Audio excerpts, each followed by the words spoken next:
শাকিব খানের সাথে আপনার সংসার কেমন চলছে?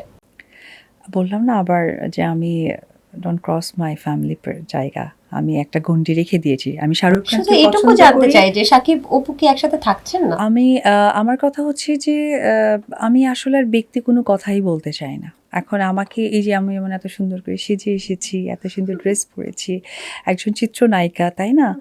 তো এইটা যেমন দেখতে স্ক্রিনে খুব ভালো লাগছে, তেমন আমার মনে হয় যে আমার প্রফেশনটাই দর্শকদের কাছে গেলে আমার মনে হয় ভালো লাগাটা দ্বিগুণ হবে। আমরা যে কল রেকর্ডটা শুনেছি, তাহলে ওটা যদি সত্যি হয়, তাহলে কি অপু বিশ্বাস নতুন ভাবে জীবন শুরু করছে? অপু বিশ্বাস কি মুভ অন করছে? অনেক প্রশ্ন কিন্তু চলে আসে। নাকি অপু বিশ্বাস জয়ের কোনো ভাই বোন নিয়ে আসছে? এটাও কিন্তু আমরা শুনেছি। কোনটা সত্য?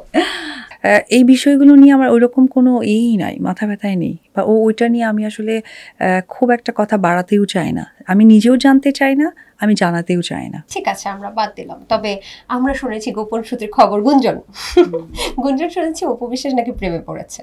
না, বললাম না এটা একটা ম্যাচুরিটির ব্যাপার। প্রেম-টেমে তো একটা সীমা থাকে। আর আমি বিগত দিনগুলো তো আপনি দেখেছেন যে আমি হয়তোবা ওইরকমই একজন আর্টিস্ট। প্রেম বা এই বিষয়ে খুব একটা আহামরি কিছু ঝামেলা আমার হয়নি। সো আমি অনেক বেশি ম্যাচুরড। এর মধ্যে আর কখনো প্রেম আসেনি বা ভবিষ্যতেও আসবে না এমন? ভবিষ্যতের বিষয়টা আসলে বলা মুশকিল। কারণ ভবিষ্যৎ আমি আপনি বেঁচে থাকবো কিনা তাই জানি না। যেমন মাইলস্টোনের বিষয়টা, বাচ্চাগুলো তো বাবা-মাকে বলেই চলে গেলেন, "আমি এসে খাবো।" আসতে কিন্তু পারেনি। সো এটাকে ভবিষ্যৎ বলা হয়। ওই বিষয় নিয়ে আমি কোনো মন্তব্য নেই। তবে রাইট নাও এসব বিষয় নিয়ে আমি একদমই না।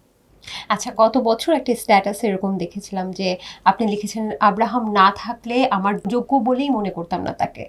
এটা একটা পত্রিকা ছিল, অনলাইন পোর্টাল। এটা ওরা আসলে ভুল অভিব্যক্তি করেছিল। আমি ওটা বলিনি। আমি যেটা বোঝাতে চেয়েছি এই প্রোগ্রামের মাধ্যমে বলি, আমি বলেছিলাম যে আমি কিছু মানুষকে যেমন স্পেস দিয়ে যাই, কাউকে স্পেস দিয়ে যাই, সেটা শুধুমাত্র আমার ছেলের কথা চিন্তা করে।